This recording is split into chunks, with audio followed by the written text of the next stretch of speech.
Good morning. ये हमारी BSc part 2 organic chemistry की क्लास है। कार्बोक्सिलिक एसिड्स में हम पढ़ रहे हैं एसिड डेरिवेटिव्स। एसिड डेरिवेटिव में अब तक पढ़ा हमने एसिड डेरिवेटिव्स क्या होते हैं। 4 प्रकार के एसिड डेरिवेटिव्स इंपॉर्टेंट हैं आपके लिए। Acid chlorides, acid amides, anhydrides, asters. इनके नॉमेनक्लेचर पढ़ा हमने डिटेल में। उसके बाद हमने पढ़ा acid chlorides, methods of preparation, reactions, और आज हम शुरू करते हैं एसिड अमाइड्स। नॉमेनक्लेचर मैं पहले ही बता चुका हूँ, लेकिन एसिड डेरिवेटिव्स के नॉमेनक्लेचर थोड़ा सा डिफ़िकल्ट लगते हैं स्टूडेंट्स को, तो इसलिए काफ़ी एग्जांपल्स मैं आज और दूंगा। एक बार रूल भी दोबारा बता दूंगा आपको। देखो, एसिड अमाइड्स में क्या होता है, OH ग्रुप जो है किससे रिप्लेस हो जाता है, NH2 से, और जो फंक्शनल ग्रुप इसका क्या होता है, CONH2। इसको शॉर्ट में हम ऐसे भी लिख सकते हैं RCONH2, जहाँ R जो है क्या हो सकता है, RH हो सकता है। H के अलावा कोई और एल्काइल या एराइल ग्रुप हो सकता है। R कैन बी H और एनी अदर एल्काइल और एराइल ग्रुप, राइट। जहाँ तक सवाल है, देखो NH, इसके जो H हैं ये भी किससे रिप्लेस हो सकते हैं, एल्काइल ग्रुप से, और उसके अकॉर्डिंग अमाइड्स जो हैं 3 प्रकार के हो सकते हैं, प्राइमरी, सेकेंडरी एंड टर्शियरी। यानी NH2 ग्रुप है तो क्या होगा, प्राइमरी अमाइड्स।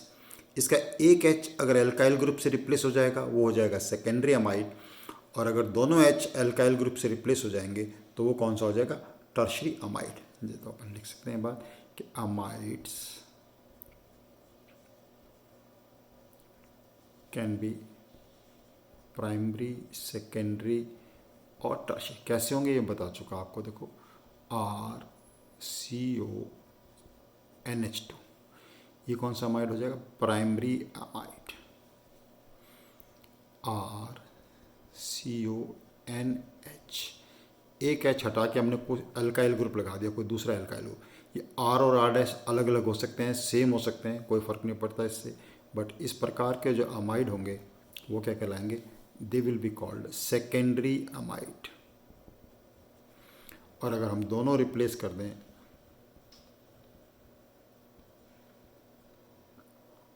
तब ये क्या बन जाएंगे, टर्शियरी अमाइड। नॉमेनक्लेचर का रूल मैं पहले बता चुका हूँ आपको कि सफिक्स एक एसिड जो होता है कॉमन नेम से, और IUPAC से ओइक एसिड जो है, they are replaced by amide. Rule आपको आना चाहिए एक बार।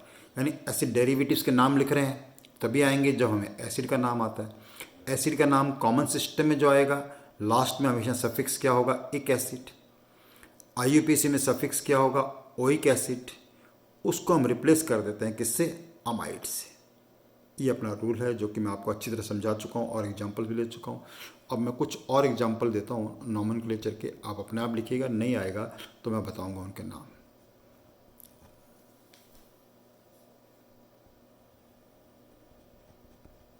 HCONH2,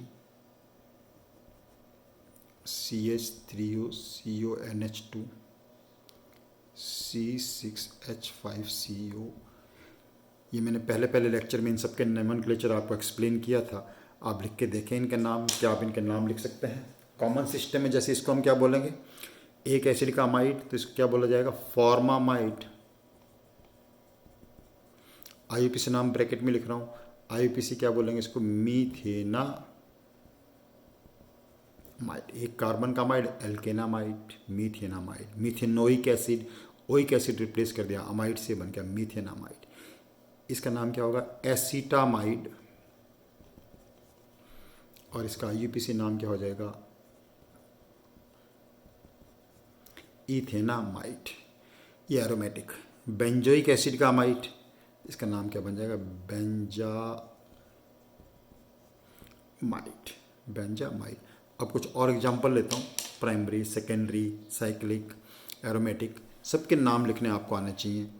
नाम मैंने रूल समझा चुका हूँ। मेरे आंसर देखने से पहले आप खुद लिख के देखिए वीडियो पॉज करके, तो आपको अच्छी तरह प्रैक्टिस होगा इसका। अब देखिए यहाँ पर इसमें मिथाइल ग्रुप कहाँ लगाया, N पे लगा दिया सब्सटेंट, तो क्या हो जाएगा, N मिथाइल। और उसके बाद एन मिथाइल लिखने के बाद आपको नाम आता है किसका डेरिवेटिव है, एसिटामाइड या एन मिथाइल इथेनामाइड। तो इसका नाम हो जाएगा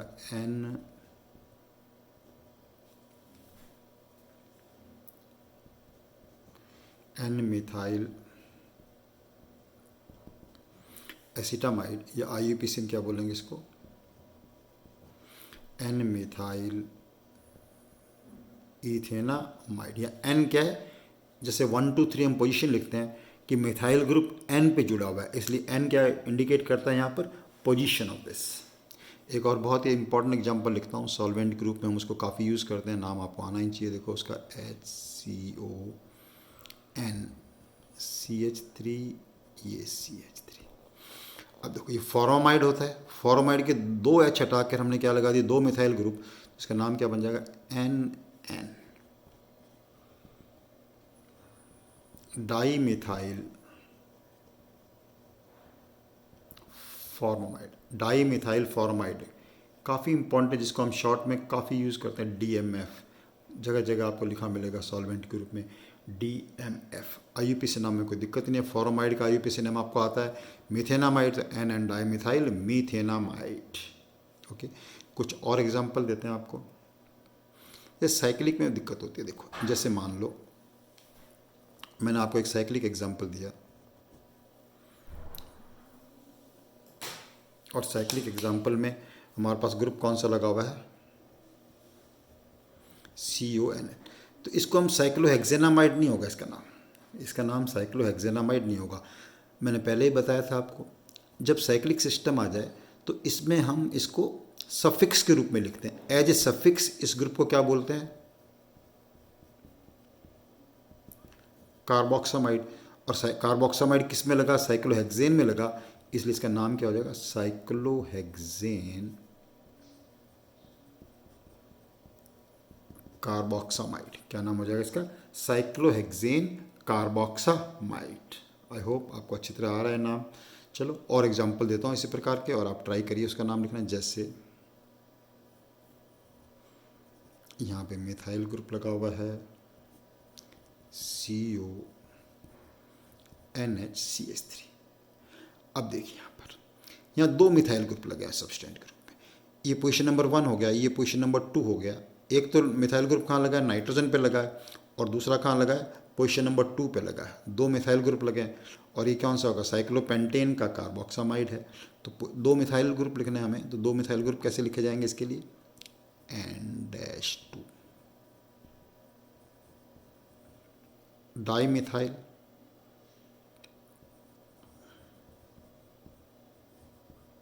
साइक्लोपेंटेन कार्बोक्सामाइड। डन। और एग्जांपल बताते हैं आपको, देखो इसके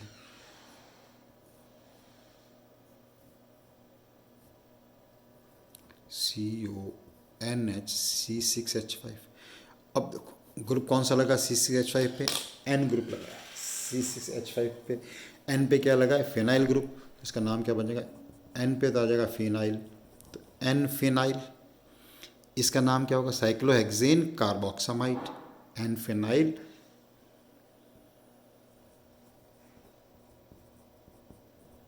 साइक्लोहेक्सेन कार्बोक्सामाइड। और एग्जांपल देते हैं, देखिए आपको ऑर्गेनिक केमिस्ट्री पढ़ने के लिए आपका नोमेनक्लेचर पार्ट हमेशा ही बहुत स्ट्रॉन्ग होना चाहिए। CONH2। अब देखो, अब ऐसे में गलती होने के क्या चांसेस होते हैं आपके, कि ऐसा नहीं, अमाइड तो है लेकिन प्रिंसिपल ग्रुप इसके अंदर क्या हो गया, एसिड ग्रुप हो गया, मेन ग्रुप एसिड। तो इसे एज ए हमें प्रीफिक्स लिखना होगा, और एज ए प्रीफिक्स क्या बोलते हैं, एज ए प्रीफिक्स इसको क्या बोलते हैं, कार्बामोइल। एज ए प्रीफिक्स क्या बोलते हैं, कार्बामोइल। तो प्रिंसिपल ग्रुप ये हो गया, तो इसका नाम देखो थोड़ा ध्यान से लिखिएगा, इसमें गलती कर सकते हैं हम। ये अमाइड ग्रुप अमाइड है, लेकिन अमाइड यहाँ पे क्या होगा, सब्सटेंट, सेकेंडरी ग्रुप है, प्रिंसिपल ग्रुप ये 1। तो पोजीशन नंबर 2, पोजीशन नंबर 2 पे क्या लगा है, 2 पे लगा है कार्बामोइल, 2 कार्बामोइल। और किस में लगा, बेंजोइक एसिड में, तो नाम हो जाएगा 2 carbamoyl benzoic acid, 2 carbamoyl benzoic acid. I hope ये सारे नाम आपको लिखने आ रहे हैं बहुत अच्छी तरह से। अब मैं पेज चेंज करता हूँ।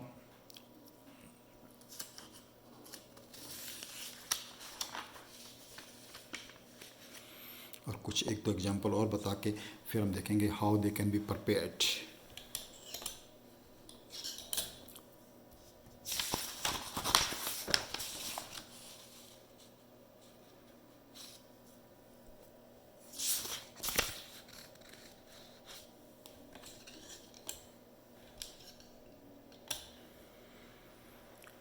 एक दो एग्जांपल और देता हूँ मैं आपको, अपने आप नाम लिखिए इनके।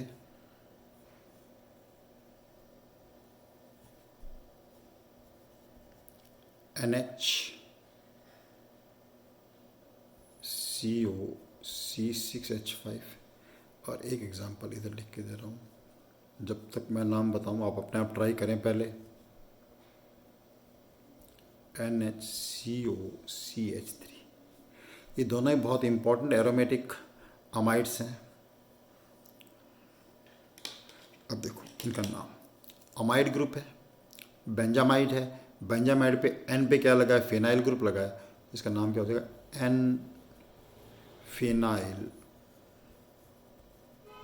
बेंजामाइड। एन फिनाइल बेंजामाइड को हम कॉमन सिस्टम में नाम जो चलता है, क्या चलता है इसका, बेंज एनीलाइट।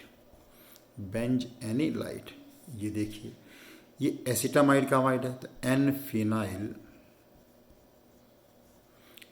Phenyl acetamide. आईयूपीएसी में एन फिनाइल इथेनामाइड कह सकते हैं अपन इसको, लेकिन इसको क्या बोलते हैं, एसिट एनिलाइड। तो ये दोनों इसलिए इंपॉर्टेंट, कॉमन नेम आप होना चाहिए, बेंज एनिलाइड, एसिड एनिलाइड्स। तो ये था नॉमेनक्लेचर के बारे में। इसके नॉमेनक्लेचर जबकि मैं एसिड डेरिवेटिव्स की लेक्चर नंबर 1 में भी आपको बहुत अच्छी तरह एक्सप्लेन कर चुका हूँ। ये कुछ एग्जांपल्स मैंने और लिए हैं। चलो इसके बाद हम स्टार्ट करते हैं, various methods of preparation of amides. Preparation of amides. अब देखो प्रेपरेशन में एक चीज़ सुनो ध्यान से आप, कि जब मैंने एसिड क्लोराइड बताया तब बताया था आपको कि जो भी एसिड डेरिवेटिव हैं, चाहे वो क्लोराइड्स हैं, चाहे अमाइड्स हैं, चाहे एनहाइड्राइड्स हैं, चाहे एस्टर्स हैं, क्योंकि एसिड के डेरिवेटिव्स हैं तो एसिड से तो हम बना ही सकते हैं। तो नंबर 1 मेथड, सोचने की जरूरत नहीं है हमेशा, किसी भी अमाइड का बनाने का आ जाए तो आप देखो, इंटर कन्वर्जन आ जाए तो आप देखो एसिड बना लो पहले, और एसिड को उस अमाइड में हम आराम से कन्वर्ट कर सकते हैं। तो नंबर 1 मेथड कैसे लिखा, फ्रॉम एसिड, राइट। तो कार्बोक्सिलिक एसिड जो है वो अमोनिया से या प्राइमरी अमीन से रिएक्शन करके क्या बना लेंगे, हमेशा अमाइड बना लेंगे। जैसे देखो RCOH, इसका रिएक्शन हमने कराया, अमोनिया को मैंने थोड़ा ऐसे लिख दिया बार बार करके, तो क्या हो जाएगा इसका, minus water and product will be RCONH2। तो कोई भी अमाइड ले लीजिए, एग्जाम्पल हो, मान लो लिया हमने एसिटिक एसिड लिया और एसिटिक एसिड की रिएक्शन अमोनिया से कराई, तो आपको पता चल जाना चाहिए इसका आंसर क्या होगा, एसिटामाइड। आंसर क्या हो जाएगा इसका, एसिटामाइड। अब जैसे अमोनिया लिया, अमोनिया की जगह हम प्राइमरी अमीन ले लेंगे, सेकेंडरी अमीन ले लेंगे, तो उससे क्या बन जाएंगे, इनके सेकेंडरी या प्राइमरी अमाइड बन जाएंगे। जैसे देखो एक एग्जांपल और लेते हैं, से एसिड, और इसका रिएक्शन हमने कराया मिथाइल अमीन से। इसका रिएक्शन किससे कराया, मिथाइल अमीन से। तो मिथाइल अमीन से रिएक्शन कराने पर क्या होगा, वही CO पे क्या जुड़ जाएगा, NHCH3। तो आंसर विल बी CH3CO। ये NH और N पे क्या आ जाएगा, CH3 आ जाएगा। तो अभी क्या बन गया, it is a secondary amide. नाम आपको आता ही है, अभी लिखे हमने नाम, N methyl acetamide. N methyl acetamide मतलब प्राइमरी अमीन की रिएक्शन आ गई एसिड से। सेकेंडरी अमीन लिख सकते हैं रिएक्शन, मान लो सेकेंडरी अमीन की रिएक्शन लिख रहे हैं हम, CH3C double bond OH plus secondary amine, secondary amine में लिखो di methyl amine. Di methyl amine. इसकी रिएक्शन लिखेंगे तो अगेन माइनस वाटर, और आंसर क्या बन जाएगा हमारे पास, CH3 C double bond O N, N पे क्या लगे हुए, 2 CH3, N पे 2 CH3, ये कौन सा हो गया जी हमारा, टर्शरी अमाइड। तो primary amide, secondary amide, tertiary amide, सभी अमाइड्स जो हम किससे बना सकते हैं, स्टार्टिंग विद कार्बोक्सिलिक एसिड। ये तो एक एग्जांपल लिया है, कोई भी एसिड डेरिवेटिव ले लीजिए आप, इवन एसिड डेरिवेटिव ले लेंगे तब भी हो जाएगा। जैसे मान लो एसिड क्लोराइड लिया, एसिड क्लोराइड की रिएक्शन भी इससे कराएंगे तब भी क्या बन जाएंगे हमारे पास, अमाइड्स ही बन जाएंगे अमोनिया से और उससे रिएक्शन कराने पर। नंबर 2 मेथड देखिए, इसकी मेथड्स ऑफ प्रेपरेशन का, from alkyl cyanides, alkyl cyanides से बात करते हैं। ओके, एल्काइल साइनाइड्स, आपको पता है साइनाइड का यूज़ हम क्या करते हैं ऑर्गेनिक केमिस्ट्री में, जब भी मैंने आपको समझाया होगा तो साइनाइड का यूज़ किया, जब भी हम सीरीज़ में नंबर ऑफ कार्बन इंक्रीज करना चाहते हैं तो हम साइनाइड का यूज़ करते हैं। हैलाइड्स की रिएक्शन साइनाइड से करा देंगे तो क्या बन जाएंगे, साइनाइड। और फिर साइनाइड का हम रिडक्शन कर सकते हैं, साइनाइड का पार्शियल हाइड्रोलिसिस कर सकते हैं, साइनाइड का हाइड्रोलिसिस कर सकते हैं। नॉर्मल जो हमारे काम आता है, साइनाइड को हाइड्रोलिसिस करके हम क्या बनाते हैं, एसिड। हमें बनाने हैं यहाँ पर अमाइड्स, तो अमाइड्स बनाने के लिए क्या करते हैं, partial hydrolysis of cyanides forms amide. ये लिखा हमने अल्काइल साइनाइड। साइनाइड कैसे बनाते हैं ये अपने को पता है, इसका पार्शियल हाइड्रोलिसिस करना है। अगर हम पार्शियल हाइड्रोलिसिस करेंगे तो आंसर इसका क्या होगा, अमाइड। वही है, अमाइड का फर्दर हाइड्रोलिसिस कर देंगे तो बन जाएंगे कार्बोक्सिलिक एसिड। ये जनरल रूल आपको ध्यान रखना है, किसी भी एसिड डेरिवेटिव का, acid chlorides, amide, ester, anhydride, hydrolysis करेंगे कार्बोक्सिलिक एसिड। और किसी भी एसिड को हम एसिड डेरिवेटिव में कन्वर्ट कर सकते हैं। तो साइनाइड, अब जैसे एग्जांपल लिखा हमने, मिथाइल साइनाइड और मिथाइल साइनाइड का किया हाइड्रोलिसिस, तो साइनाइड ग्रुप का पार्शियल हाइड्रोलिसिस कर रहे हैं, तो पार्शियल हाइड्रोलिसिस करने पर क्या बन जाएगा, CH3 C double bond O NH2 acetamide, ethanamide और एसिटामाइड क्या बन जाएगा, प्रोडक्ट बन जाएगा। अब इस प्रकार की रिएक्शन कैसे पूछ सकते हैं, देखो CH3 CH2Cl, इसका रिएक्शन कराया KCN से रिएक्शन करा के H प्लस वाटर, और ये पूछा आपसे आंसर, तो अपने को पता चल रहा है। देखो इथाइल क्लोराइड KCN से रिएक्शन करेंगे तो यहाँ क्या आ जाएगा आंसर, इथाइल साइनाइड। साइनाइड का पार्शियल हाइड्रोलिसिस किया तो CH3 CH2CO NH2, क्या बन गया आंसर, प्रोपेनामाइड। आंसर क्या बन गया इसका, प्रोपेनामाइड। ध्यान से नोट करो, देखो हमारा जो स्टार्टिंग मटेरियल था उसके अंदर कितने कार्बन थे, 2 कार्बन, इसके अंदर कितने कार्बन है, 3 कार्बन। ये पॉइंट तो आपको हमेशा ध्यान रखना है कि साइनाइड का यूज़ हम चेन लेंथनिंग में करते हैं। चेन लेंथनिंग जब भी करनी होगी हमें किसी भी सीरीज़ में, चाहे वो एल्केन में करनी हो, चाहे वो हमारे पास अल्कोहल में करनी हो, उसके लिए हमें किसका यूज़ करना पड़ता है, साइनाइड्स का यूज़ करना पड़ता है।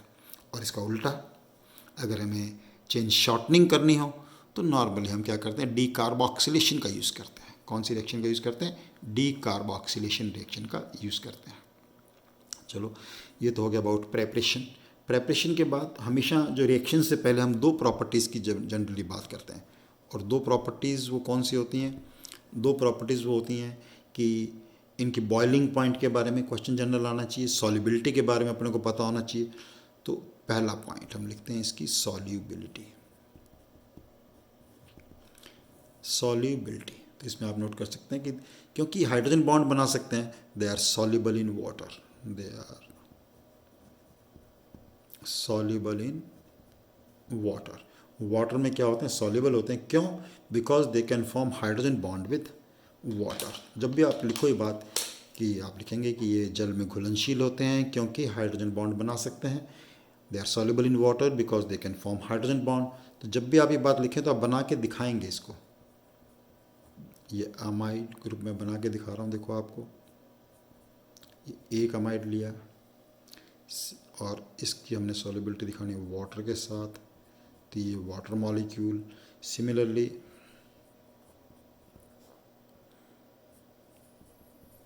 हमने दूसरा अमाइड लिया, अब इस ये अमाइड लिया है, तो ये और ये ऑक्सीजन क्या बना सकते हैं, हाइड्रोजन बॉन्ड। ये और ये क्या बना सकते हैं, हाइड्रोजन बॉन्ड। ये बॉन्ड कौन सा बन गया हमारे पास, एच बॉन्ड। तो वाटर से बहुत इजीली हाइड्रोजन बॉन्ड बना लेते हैं, इसलिए ये क्या होते हैं, सॉल्युबल होते हैं। दूसरा जो पॉइंट हमेशा हम फिजिकल प्रॉपर्टी में जानना चाहते हैं वो कौन सा होता है, बॉइलिंग पॉइंट के बारे में बात करते हैं। अब अमाइड्स जो हैं वो इंटरमॉलिक्यूलर हाइड्रोजन बॉन्डिंग से एसोसिएट रहते हैं। इनके अंदर क्या पॉसिबल होती है, इंटरमॉलिक्यूलर हाइड्रोजन बॉन्डिंग। और इसलिए अमाइड्स का जो बॉइलिंग पॉइंट है वो कार्बोक्सिलिक एसिड से क्या होता है, ज़्यादा होता है।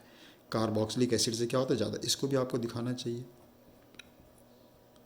मैं आपको बना के दिखा रहा हूँ। देखो ये हो गया अमाइड मॉलिक्यूल, सिमिलरली दूसरा अमाइड मॉलिक्यूल। तो इनमें क्या पॉसिबल है, हाइड्रोजन बॉन्डिंग पॉसिबल है, इंटरमॉलिक्यूलर हाइड्रोजन बॉन्डिंग। तो इंटरमॉलिक्यूलर हाइड्रोजन बॉन्डिंग से एसोसिएट रहते हैं, संगोनित रहते हैं, इसलिए इनके बॉइलिंग पॉइंट क्या होते हैं, कार्बोक्सिलिक एसिड से ज़्यादा होते हैं। For example boiling point of acetamide is more than acetic acid. Benzamide is more than benzoic acid. Benzamide is more than benzoic acid.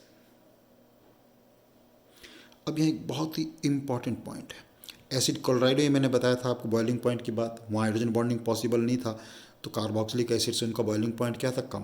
तो नोट कर सकते हैं आप अच्छी तरह, बहुत ही इंपॉर्टेंट पॉइंट है। The only acid derivative